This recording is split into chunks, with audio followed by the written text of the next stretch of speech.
안녕하세요. 10월 9일 정근의 야구시다 정근호? 이영미입니다. 어제였죠. 네. 네, 정프로의 절친인 이대호 선수가 은퇴식을 치렀습니다. 정프로한테도 굉장히 소중한 친구 이대호 선수 은퇴식 지켜보면서 좀 어떤 생각이 드셨어요? 아, 오랜만에 사직 구장이 용광로로 변한 모습을 보면서 참 마음이 좀 뭉클하고 또 팬분들에게 감사하고 또 지금까지 고생한 친구한테 고맙다는 말을 전하고 싶고, 이대호 선수도 은퇴를 하면서 물론 우승을 이루지 못한 아쉬움은 크지만 롯데자이언츠 선수로 선수 생활을 마무리할 수 있다는 그 부분에서는 굉장히 감사한 마음도 들었을 것 같아요. 네. 아마 당분간 이 사항을 받아들이지 못할 겁니다. 소화도 잘 안 되고. 경험자로서. 그럼요. 제2의 인생도 이대호 선수답게 잘 살 거라고 보기 때문에 조만간에 저희 만나서 한번 골프 한번 치기로 했습니다. 이대호 네. 선수도 골프 잘 쳐요? 이 타격하고 똑같아요. 엄청 부드럽게 쳐요. 네. 잘 칩니다. 네. 뭐 상대팀 선수를 만나다 보면 경쟁심도 생기고 또 이대호 선수 물론 포지션도 다르고요. 네. 뭐 타격이나 이런 여러 가지 면에서 굉장히 서로의 성향이 다른 분들인데 그럼에도 불구하고 좀 경쟁심이나 이런 것들이 좀 있었을까요? 아무래도 경쟁 상대라고 하기에는 타격적이죠. 어떻게 보면 수비는 대호가 나한테 안 되니까.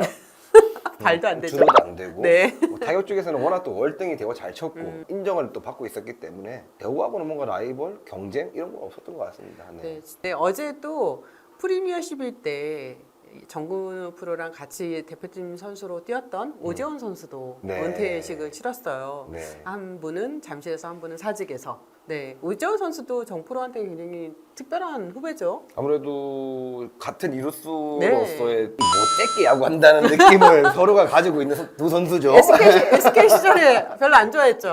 그럼요. 왜 이렇게 못되게 야구 어제는 참 하루가 만감이 많이 교차했던 네. 그런 하루였던 것 같습니다. 네. 올 시즌을 10위로 마무리한 하나이글스가 내년 시즌을 앞두고 대대적인 팀 정비에 나설 겁니다. 네, 나서지 않는 것도 이상하죠. 네, 역시 하나 입장에서는 지금 이제 당면 과제가 시즌 중부터 계속해서 정민철 단장의 재계약 여부는 하나 팬들 또 야구인들한테 굉장히 큰 관심을 모았습니다. 그래서 저도 뭐 여러 루트를 통해서 좀 이야기를 들어봤는데요. 반반이더라고요. 재계약을 한다. 재계약이 안 된다. 결정은 어차피 내부에서 하는 거니까요. 네. 또 외부에서 흘러나온 얘기를 들어보면 뭐 누가 간다, 어떤 사람이 간다, 뭐 바뀐다, 그대로 한다, 뭐 여러 가지 얘기들이 많은데 하나이글스 프랜차이즈 스타로서 부임을 하시고 나서의 3년 동안 임기 내에 어떻게 보면 성적이 최하위를 기록하셨기 때문에 모르겠습니다. 정민철 단장님께서 계속 하시려고 하실까요? 그거는 뭐 제가 잘 모르는 부분이죠. 그렇죠. 근데 이거 뭐 팀에서 뭐 바꾼다 안 바꾼다고 하기 전에 먼저 정민철 단장님의 어떻게 보면 개인적인 생각이 궁금하죠. 네, 네, 저도 궁금합니다. 네. 2019년 10월 8일 하나가 정민철 단장을 제10대 단장으로 선임했습니다. 조계현, 차명석 단장 다 고향 연고팀에서 선수와 코치를 거쳐서 단장이 된 케이스잖아요. 정민철 단장 세 번째 사례에 해당이 되는데요. 당시에 정민철 단장이 이런 인사말을 남겼었죠. 취임사입니다. 하나이글스를 위해서 일할 기회를 준 구단에 감사드립니다. 우수 선수 육성이라는 팀 기조를 중심으로 구단 전체가 정밀한 시스템으로 운영될 수 있는 체계적인 프로세스를 수립해 나가겠습니다. 한화가 다시 명문 구단으로 도약할 수 있도록 책임감과 사명감을 가지고 노력할 것이다 라는 이야기를 했습니다. 일단 정프로 우리가 정민철 단장이 하나 단장으로 부임한 이후에 새 시즌 동안의 성적이 어떠했는지 표로 한번 볼게요. 2020년 시즌 46승 3무 95패로 승률 3할 2푼 6리. 2021 시즌 49승 12무 83패로 승률 3할 7푼 1리. 2022년 시즌 46승 2무 96패로 승률 3할 2푼 4리를 기록했습니다. 네. 뭐 4할이 넘는 승률을 기록한 적이 단 한 번도 없네요. 한 번도 없어요. 네. 네. 올해 단일 시즌 구단 최다 패배 기록이 2년 만에 또 깨졌죠. 네, 이 기간 동안에 하나에서 3할 타율 타자가 단 한 명도 배출되지 않았습니다. 그리고 저는 또 관심 있게 봤던 부분이 정민철 단장 부임 이후에 주요 선수들의 어떤 이동, 이동 및 이들의 성과. 이게 정군 이름도 있네요. 제일 위에 있네요. 아웃. 네, 제일 먼저 아웃됐네요. 네. 정말 기존에 있어야 되는 선수들이 많이 빠졌다. 네. 라는 느낌도 받고 육성에 대한 기조, 새로운 뭐 리빌딩이나 그런 부분들이 확실하게 표에서도 나온 것처럼 베테랑들 어떻게 보면 중고참들을 많이 변화를 줬다라는 게 지표에 보이네요. 네. 네. 새로 들어온 선수가 과연 어떤 역할을 했느냐, 저는 그것도 좀 생각을 해봐야 될 것 같습니다. 하나이글스로 데리고 온 선수들이 과연 이 선수들은 어떤 부분을 원하는지 어떤 야구를 원하는지 저는 되게 좀 의구심이 많이 듭니다. 네. 과연 기존에 있던 선수들보다 잘하는 걸 원하서 데리고 왔겠죠. 하지만 나이 말고는 정말 기존 데이터와 성적 지표를 보면 떨어져 있는 선수들이 많기 때문에 프로 1군에서 키우려고 데려온 건지 저 잘 모르겠습니다. 네. 이태양 선수랑 노수원 선수가 이제 트레이드로 서로 유니폼을 바꿔 입었고요. 네. 김태균, 윤기준 선수는 이제 시즌 후에 은퇴를 선언했습니다. 그리고 김경태, 안영명, 이현우, 김혜성, 송광민, 이용규, 최진우 선수. 아쉽네요. 다 보류 선수 명단에서 제외된 선수들이고 다른 팀을 찾아간 선수도 있고 이 중에서는 은퇴한 선수도 있죠. 이 중에서 하나에 남았으면 어땠을까 하는 그런 선수가 있을까요? 그래도 안영명 선수 또 후배들을 고참으로서 잡아줄 수 있는 떡아웃 리더를 할 수 있는 선수들이 없어졌다. 그렇게 생각합니다. 2021년에는 이제 이성열 선수가 홈런 치고 그렇죠. 홈런 치고 바로 은퇴 홍보를 받았었죠. 이 전 세계적으로 이런 그림이 나오는 경우가 있습니까? 경기 중에 불러서 네. 그랬었죠. 네. 타 팀에서 이적을 해서 하나이글스에 왔지만 이성열 선수가 가지고 있던 중에서 리더십은 선수들이 많이 의지하고 따랐거든요. 네. 그런 선수가 떠나는 그림이 홈런을 치고 시즌 중간에 바로 방출. 그 안에 있는 선수들은 그럴 수도 있다. 이럴 수도 있겠네. 네. 이성열 선수는 지난번에 우리 스튜디오에 나와서도 인터뷰를 했었지만 네. 그렇게 은퇴를 하고 하나 전력분석원에서 일을 했었잖아요. 네. 그런데 그것마저도 또 좋은 마무리를 보이지는 못했어요. 네, 맞습니다. 네. 참 그런 부분들이 아쉽습니다. 전력 분석이 나쁘다고 하는 게 아니라 과연 시즌 중간에 계약이 남아있는 선수를 왜 굳이 왜 전력 분석으로 넣었을까? 이런 그림 자체가 저는 굉장히 좀 의아해합니다. 어떻게 보면. 네, 연봉이 남았으니까요. 네. 야구인들 중에서는 그런 것 같아요. 이 선수 출신 단장이 팀을 운영을 하게 되면 좀 더 선수의 그런 부분들을 더 배려하고 좀 더 이끌어 줄 수 있을 거라는 기대를 좀 했던 것 같아요. 네, 그런데 하나 입장이나 정민철 단장의 입장도 분명히 있을 거예요. 너무 아쉬운 거죠. 이대호 선수가 은퇴사를 통해서 그런 얘기를 했었죠. 왜 강민호나 손아섭 선수가 왜 지금 다른 팀에 있어야 되냐고. 사실 이별이 아름다울 수는 없어요.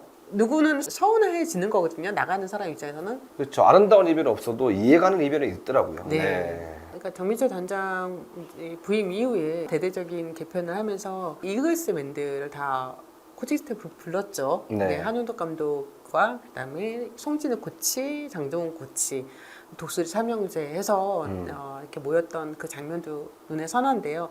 결국은 한윤덕 감독도 그렇고 장정훈 코치, 송진우 코치 다 성적 부진으로 팀을 떠날 수밖에 없었습니다. 네. 그 부분도 좀 많이 아쉬웠어요. 그렇게 떠나 보낸 다음에 모셔온 분이 수베로 감독이죠. 네. 이제 뭔가 좀 정말 변화를 줘야겠다 싶어가지고 감독부터 코치들을 외국인 감독 코치로 다 교체를 했어요. 그래서 결과는 어떠냐? 또 최하위입니다. 뭐 작년에도 말씀드렸고 올해도 말씀드렸듯이 하나 이글스는 리빌딩이라는 부분을 언제까지 리빌딩이냐 이런 얘기를 많이 했었는데 엔트리 계속 바꾸고 하면서 최다패 또 신기록 세웠지 않습니까? 네. 팬과 이 선수단 안에서 지는 거에 젖어 있다 보니까 모든 부분이 대체적으로 큰 변화가 있지 않으면 그렇죠. 내년이라고 바뀐다는 게 있습니까? 네. 정민철 단장 부임 이후에 연봉 총액 변화를 한번 좀 살펴봤습니다. 정민철 단장 부임 직전에 하나의 2019년이죠. 2019년 하나 연봉 총액이 69억 9,600만 원이었으니까 2020 시즌에는 뭐 한 시즌만 이제 8억을 줄인 셈인데요. 네. 당시에 평균 연봉이 1억이 채 되지 않았던 KT에 이어서 두 번째로 낮은 총액 및 평균 연봉을 기록했습니다. 그런데 문제는 이듬해에는 총액을 더 줄여서 리그 전체에서 가장 낮은 연봉 총액을 나타냈었고요. 올해 연봉도 지난해보다는 소폭 증가했지만 평균 연봉이 1억이 되지 않는 팀으로 10개 구단 중에서 하나가 유일했습니다. 이 부분은 뭐 김태균 선수든 저든 연봉을 이제 고액 연봉자들을 연봉자들. 이제 은퇴도 하고 이렇게 팀을 이적하고 하면서 이제 자연스럽게 다운될 수밖에 없는 부분이 있고 이 연봉 순위를 떠나서 우선으로 뛴다 그래가지고 연봉이 올라간다 그래가지고 만사는 아니기 때문에 네. 팬들은 속상합니다. 이렇게 되면서 수베르 감독이 사실 이제 3년 계약을 하면서 내년까지, 그러니까 2023년까지는 계약 기간입니다. 정민철 단장과 수베르 감독이 과연 내년에도 계속 동행을 할 수 있느냐, 아니면 누구 중에 한 명은 떠나고 한 명은 남는지, 이런 것도 되게 궁금해요. 정부는 좀 이 부분에 대해서 어떻게 생각하십니까?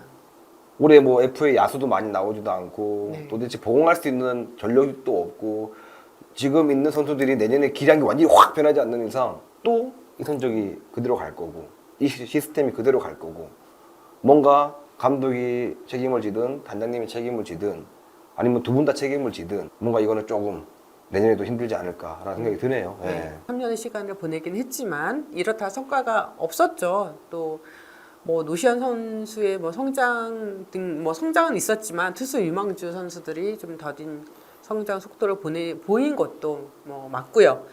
멀티 포지션? 노시환이 선수가 3루와 1루를 봐서 뭐 하겠습니까? 3루수면 3루수고 1루수면 1루수지. 노시환이가 수비가 안 되고 1루수를 완전히 키우든가 아니면 3루를 아예 그냥 쓰든가 그래야지 이 선수가 실책도 하고 변화를 가져가면서 성장을 하게 만드는 거지 무슨 성장과 무슨 결과를 원하는지 저는 어떻게 이해를 할 수가 없습니다. 예. 리빌딩에 대해서는 서로가 좀 의견이 엇갈릴 수 있습니다. 내년 시즌에도 하나가 뚜렷한 성과를 내는 게 쉽지 않아 보이는 건 맞고요. 하지만 지난 결과 같은 행보를 반복한다면 아마 팬들도 더 실망감이 크겠죠. 정민철 단장과 재계약 여부는 우리도 모르고 아직은 뭐 어떻게 움직이는지는 알 수는 없습니다. 하지만 소문은 무성해요. 여러분 아시는 그런 내용들로 소문이 되게 무성한데요. 일단 이런 소문들을 잠재울 수 있는 뭔가 새로운 카드가 나올 수 있을지는 우리도 좀 더 지켜봐야 될 것 같습니다. 정근우의 야구 이슈다. 구독, 좋아요, 알림 설정 부탁드리겠습니다.